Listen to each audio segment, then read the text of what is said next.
요한계시록 4장 1절에서 11절까지의 말씀. 하나님의 말씀을 제가 읽겠습니다. 이 일 후에 내가 보니 하늘에 열린 문이 있는데 내가 들은 바 처음에 내게 말하던 나팔 소리 같은 그 음성이 이르되 이리로 올라오라. 이후에 마땅히 일어날 일들을 내가 내게 보이리라 하시더라. 내가 곧 성령에 감동되었더니 보라 하늘의 보좌를 베풀었고 그 보좌 위에 앉으신 이가 있는데 앉으신 이의 모양이 벽옥과 홍보석 같고 또 무지개가 있어 보좌에 둘렀는데 그 모양이 녹보석 같더라. 또 보좌에 둘려 24 보좌들이 있고 그 보좌들 위에 24 장로들이 흰 옷을 입고 머리에 금관을 쓰고 앉았더라.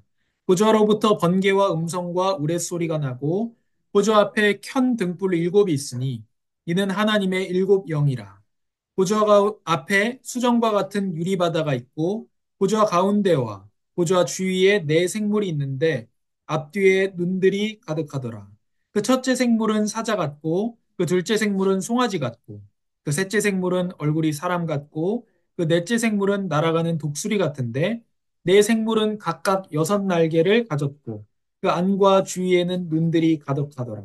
그들이 밤낮 쉬지 않고 이르기를 거룩하다 거룩하다 거룩하다 주 하나님 곧 전능하신 이여 전에도 계셨고 이제도 계시고 장차 오실 이시라 하고 그 생물들이 보좌에 앉으사 세세토록 살아계시는 이에게 영광과 존귀와 감사를 돌릴 때 24 장로들이 보좌에 앉으신 이 앞에 엎드려 세세토록 살아계시는 이에게 경배하고 자기의 관을 보좌 앞에 드리며 이르되 우리 주 하나님이여 영광과 존귀와 권능을 받으시는 것이 합당하오니 주께서 만물을 지으신지라 만물이 주의 뜻대로 있었고 또 지으심을 받았나이다 하더라. 아멘. 하나님 감사합니다. 우리가 하나님의 말씀을 알고 또한 듣고 믿고 읽고 지키는 자가 되게 하시고 그래서 말씀을 듣고 말씀을 따라 행하며 말씀을 증거하는 삶이 되도록 성령께서 빛을 비추어 주시옵소서. 예수님의 이름으로 기도합니다. 아멘. 아, 우리에게 많은 걱정거리들이 있습니다. 그래서 직장에서 일, 또 상사, 부하, 동료 문제 있고, 가정에서 결혼, 부모와 자식의 관계, 부부 관계 문제, 또 사돈 간의 관계 문제, 교회 갈등, 지역에서 이웃들과 관계, 또 경제 문제, 돈 문제, 이사, 질병 등등 우리에게 많은 걱정거리들이 있습니다. 그래서 지난 한 주간 많은 이 걱정거리들을 생각하면서 하나님께서는 요한계시록을 통해서 어떻게 말씀하시는지를 생각해 봤습니다. 궁금한 거죠. 지난주 말씀에 따르면 하나님께서는 분명히 성도를 살피시고 교회 사이로 다니시면서 우리를 위하여 기도하시고 보살피십니다. 그런데 이번 주에 말씀을 제가 요한계시록 4장부터 8장 5절까지의 말씀을 읽으면서 다른 답을 얻게 됐습니다. 우리의 뭐 한 가지 갈등, 문제에 하나님께서 세밀히 살피시고 또한 답을 주시기도 합니다. 근데 이번 주 말씀 통해서 뭘 보게 되었냐면 오늘 계시록 본문에 천상에서의 영원한 예배가 나옵니다. 거기에 비하면 지상의 모든 걱정거리들은 사소해집니다. 우리는 이 땅에서 영원히 살 존재가 아니라 영원히 주님을 예배할 존재들이기 때문에 우리가 모든 걱정거리 하나하나에 하나님께서 답을 주시기보다도 아, 영원한 나라, 주님의 나라 오는 것에 비하면 우리가 이 땅에서 겪는 일들은 사소한 일들이고 이게 답을 주십니다.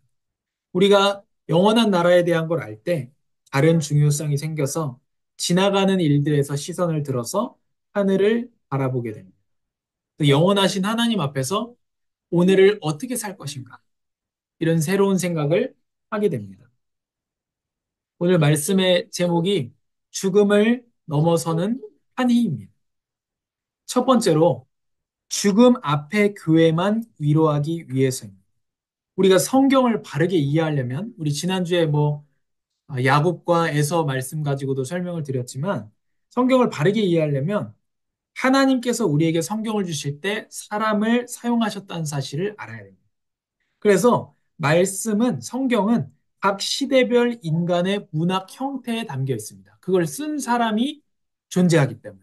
그걸 쓴 사람의 배경이나 과거나 말투나 성품을 하나님께서 활용하셨기 때문에 그때 당시의 문학 형태의 성경 말씀이 담겨 있습니다.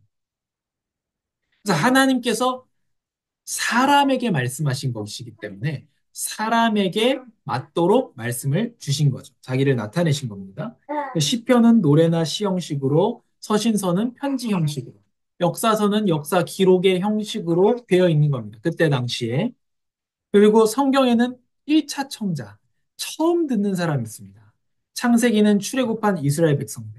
오늘 요한계시록의 1차 청자는 누구입니까? 90년, 그러니까 서기, 예수님 오신 후죠. AD 90년경에 소아시아 일곱 교회라는 1차 청자가 있습니다. 또 영원한 청자가 있습니다. 성경에는.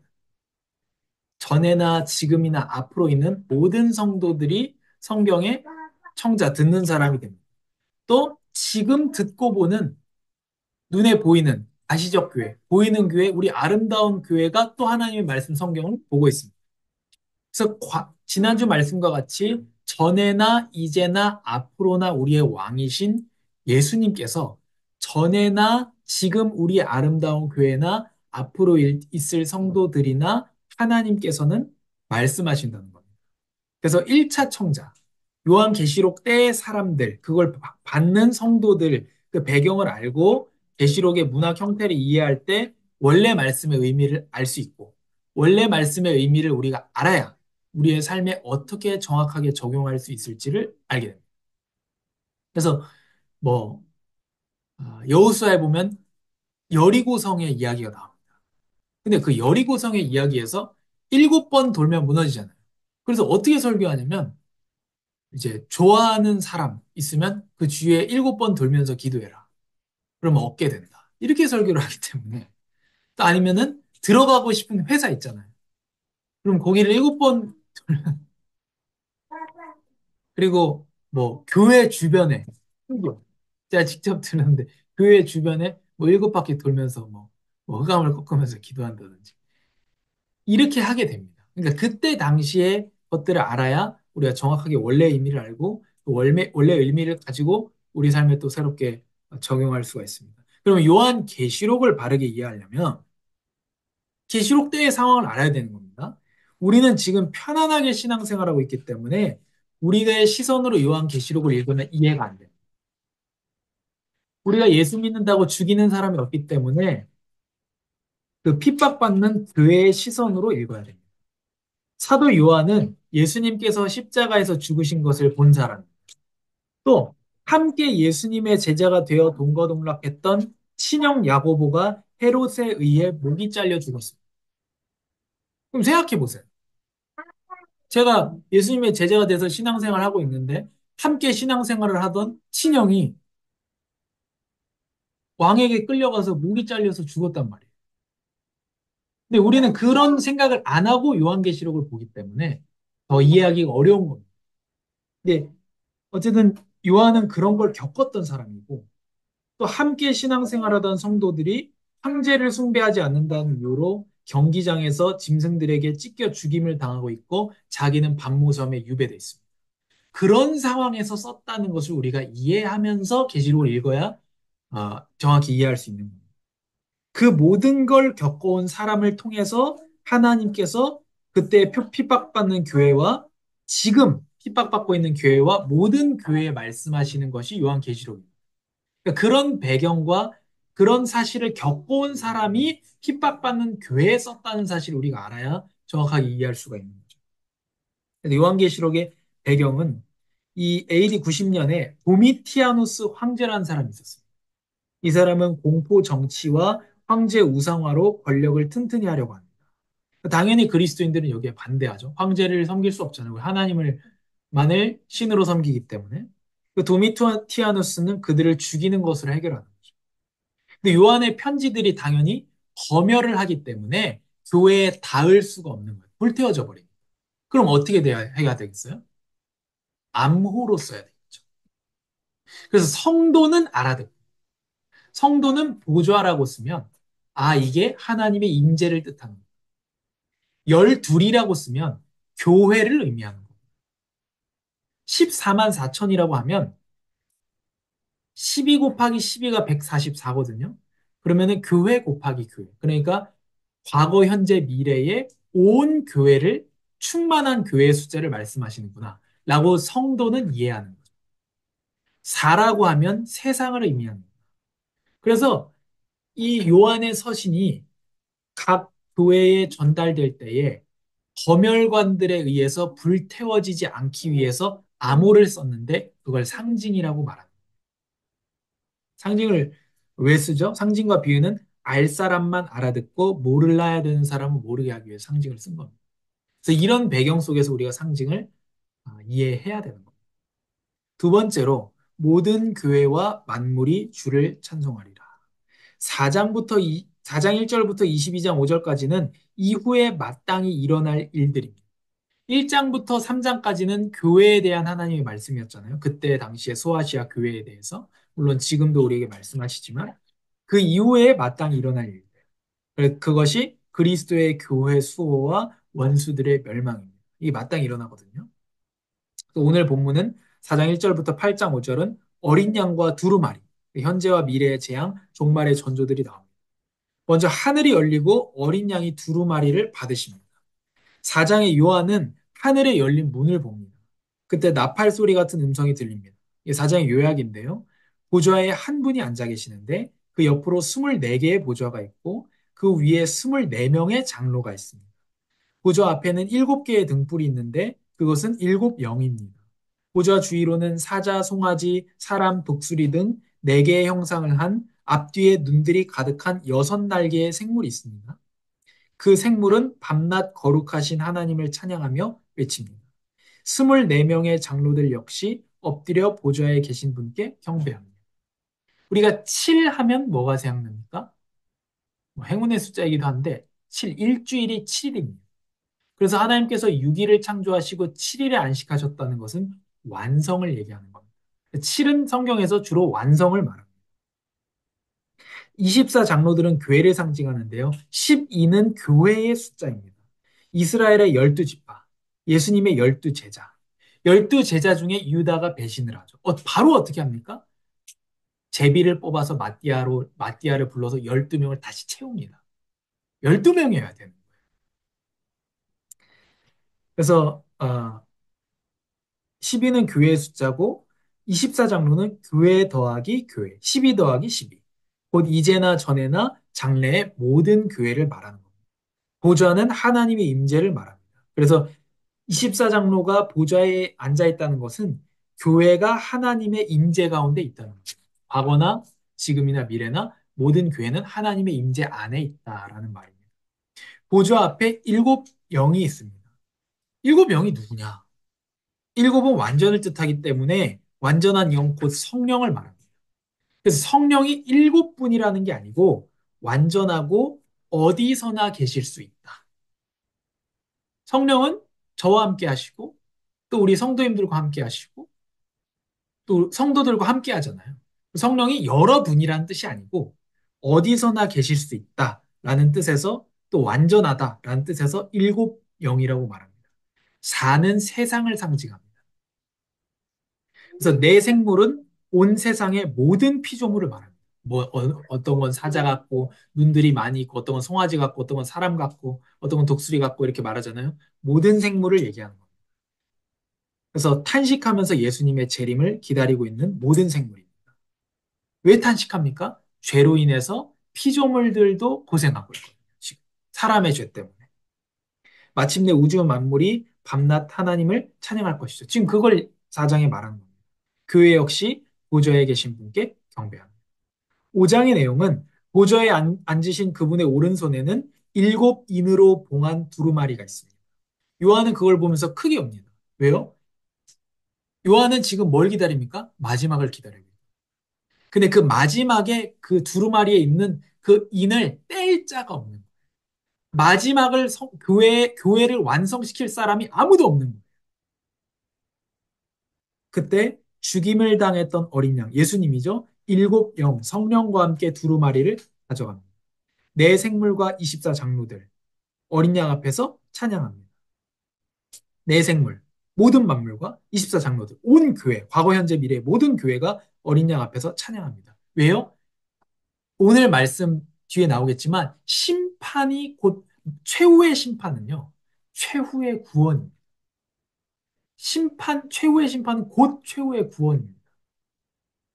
하나님께서 심판하고 있습니다. 지금도 심판하고 있죠. 악인을 심판한 일을 하나님께서 하십니다. 완전히 하시진 않습니다.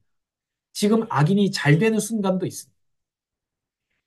그러나 최후 심판 때는 그렇지 않다는 것이고, 그래서 최후 심판은 성도에게 기쁜 소식이고, 복음이고, 최후의 구원입니다. 그래서 그것을 요한이 기다리고 있기 때문에.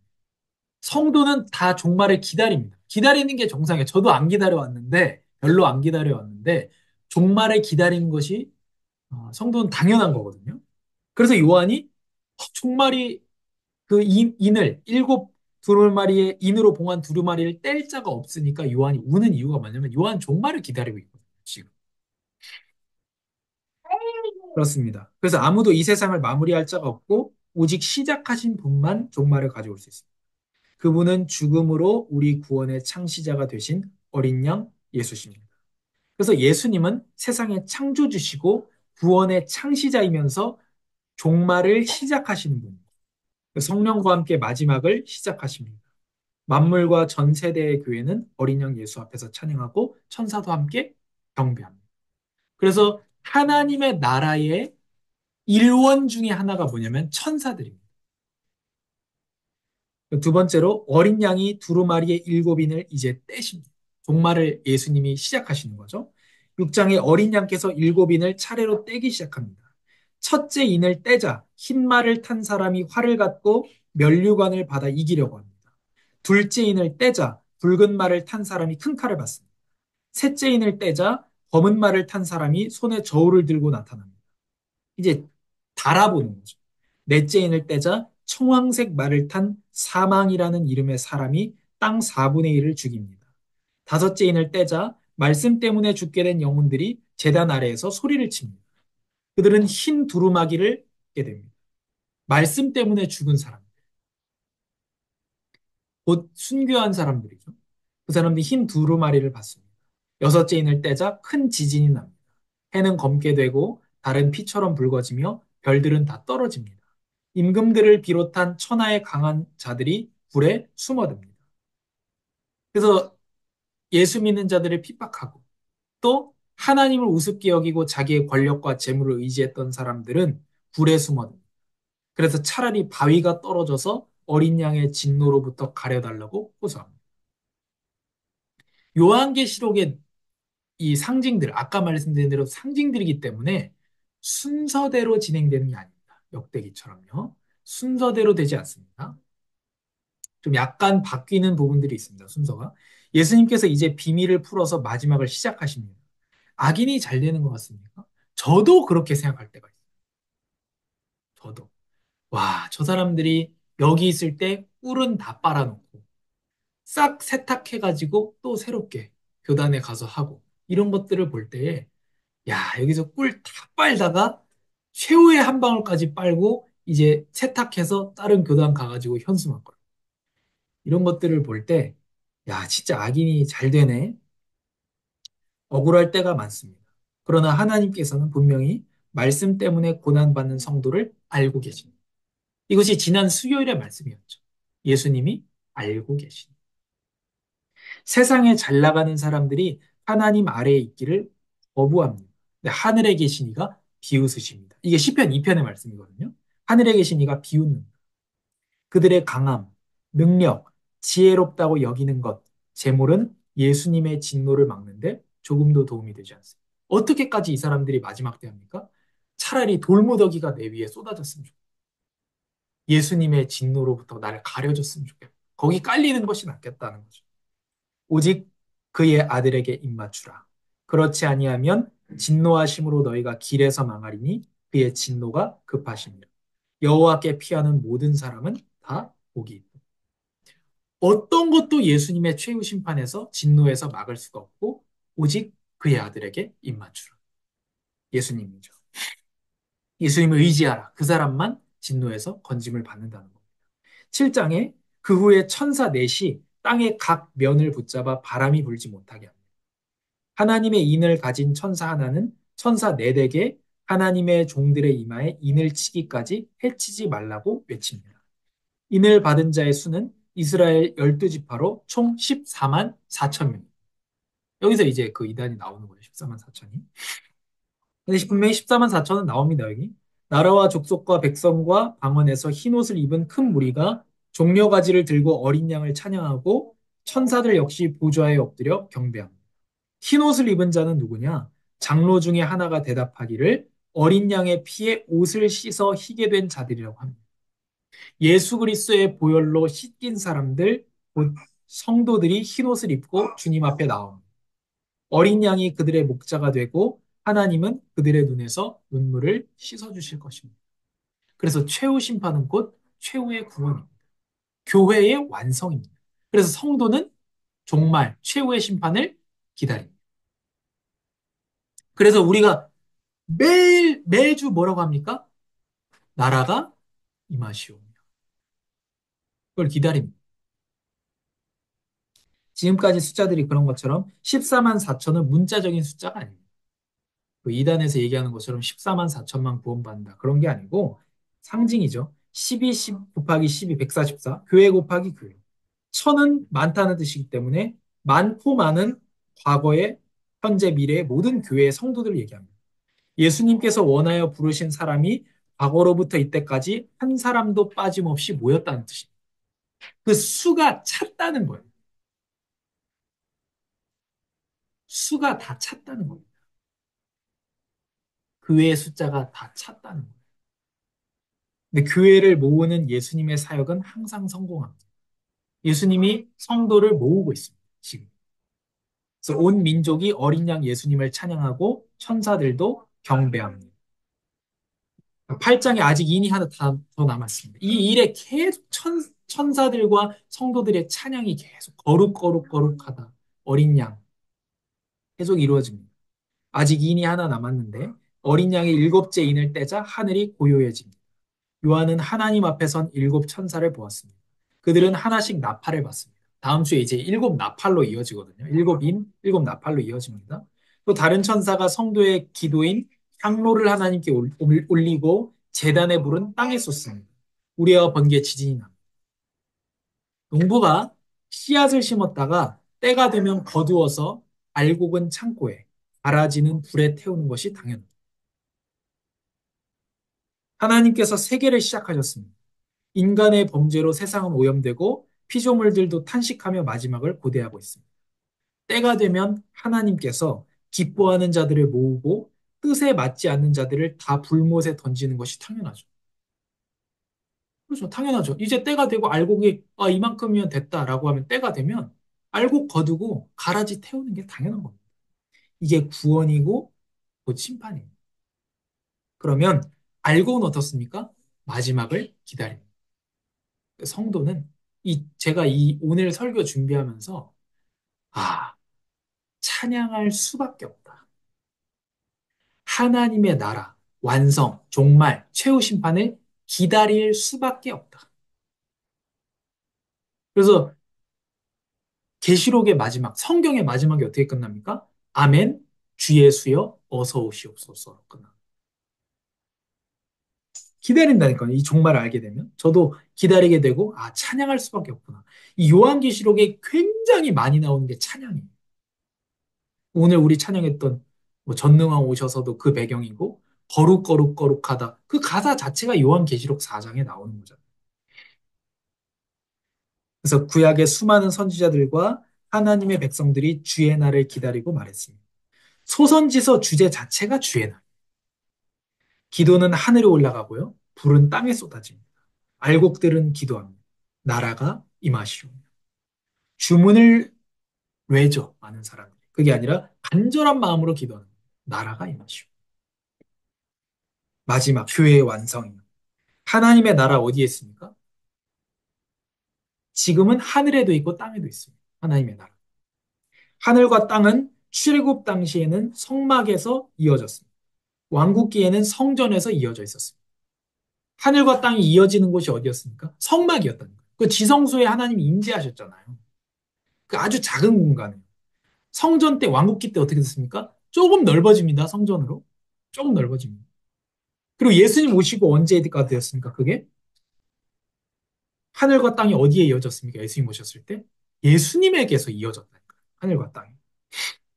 그래서 포로 성전 회복 가지고 뭐 학계에서 2장 이런 거 가지고 거대한 예배당 짓자 이런 거는 연결이 안 되는 겁니다. 하늘과 땅이 이어지는 지점을 성막으로 했었고 성전으로 했었고 예수님이 되셨다는 거예요. 완성은 예수님이고 성전과 성막 다 예수님 얘기하는 거죠. 곧 하나님의 영원한 하늘나라와 이 땅의 하나님 나라인 성도, 교회가 이어지는 그 지점, 그 예수님, 그 지점이 회복되었다는 말.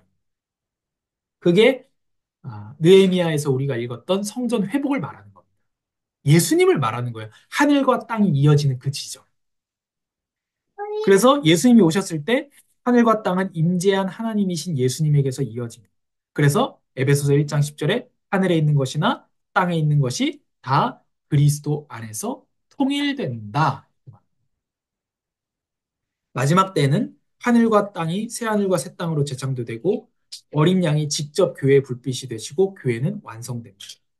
이것이 뜻이 하늘에서 이루어진 것 같이 땅에서도 이루어지다라는 말의 최종적인 의미입니다. 우리가 이 땅에서도 순간순간 하늘에서 이루어진 뜻이 우리의 가정과 직장과 교회에 이루어지길 원합니다. 그 뜻도 맞는데 최종적으로는 무엇이냐? 나라가 임하시오. 하나님의 나라가 완성되는 걸 말합니다. 이걸 우리가 기도하는 거고. 그래서 최종 심판은 최종 구원이고 성도라면 당연히 이것을 간절하게 기다리기 때문에 나라가 임하시고 예수님이 오시기를 기도합니다. 그래서 종말은 성도의 기도입니다. 그래서 계시록 8장이 이렇게 말하는 겁니다. 기도가 하늘로 올라.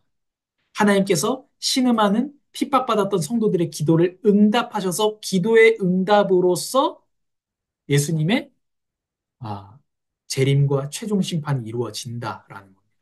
그래서 최종 심판은 기도에 지금까지 있었던 성도의 기도의 응답입니다. 우리가 저가 그랬거든요. 최후를 기다리지 않았다는 거예요. 왜요? 몰랐으니까. 이런 내용을 우리가 알아야 되죠. 세 번째로 초대교회와 아름다운 교회입니다. 요한계시록을 읽은 성도들은 이 종말의 아름다움을 보고 죽음을 이길 수 있었습니다. 우리에게는 죽음을 이기는 환희가 있습니다. 우리의 삶의 모든 어려움을 사소한 것으로 만들어버리는 기쁨과 즐거움이 있습니다. 그 나라를 바라보고 있습니다. 너무 하나님의 나라와 그 기쁨을 바라기 때문에 이 땅에서도 그 나라를 교회라는 이름으로 가정과 직장에서 세워 나가고자 합니다. 예수님의 그 통치가 넓어지기를 바랍니다. 그게 교회에서의 전도와 선교입니다. 하늘과 땅이 이어지는 그 지점. 그것이 예수님이고 예수님께서 교회 가운데 임하시고 24장로가 24보좌에 앉았던 뭐 그런 것처럼 또 그것이 넓어져서 우리의 가정과 직장과 거기서도 세워지기를 바라는 것이죠. 그러면 대부분의 것이 사소해지고 몰랐던 것이 중요해집니다. 하나님 나라를 세우는 데만 온 집중을 다하게 됩니다. 이게 하나님 나라의 백성입니다. 세상을 시작하시고 모으시고 거두신 하나님을 영원히 찬양할 수밖에 없습니다. 아름다운 교회는 아름다운 사람들이 모인 교회가 아니라 아름다운 주님을 바라보는 교회입니다. 그래서 어린 양이신 예수님과 그분의 나라를 바라볼 때 우리도 아름다워져 갑니다. 그래서 오늘 본문에서 삶으로 이 기도의 내용인데요. 우리 정말 이 간절한 마음으로 같이 이렇게 소리내어 기도하겠습니다. 하늘에 계신 우리 아버지, 시작하시고 성도를 구원하셔서 모으시며 거두어 들이시는 하나님을 찬양합니다. 주님을 알수록 주님을 높이는 일 말고는 할 수가 없습니다. 택함을 받은 하나님의 백성이 되게 해주셔서 감사합니다. 사소한 일에 마음을 빼앗기는 것에서 회개하여 피하는 자에게 바위가 되시는 어린 양 예수께로 돌아갑니다. 모든 것은 지푸라기 같이 타버리고 진짜 중요한 것들만 남을 것입니다. 주님의 거룩한 이름이 거룩히 여김을 받도록 주님의 이름을 위한 나라가 영원히 임하며 지금 있는 곳에도 임하도록 뜻이 하늘에서 이루어진 것 같이 땅에서도 이루어지기를 기도합니다. 한 주간 주님을 높이는 일만 하게 하시고 하나님 나라를 위해서만 살게 하소서. 예수님의 이름으로 기도합니다. 아멘.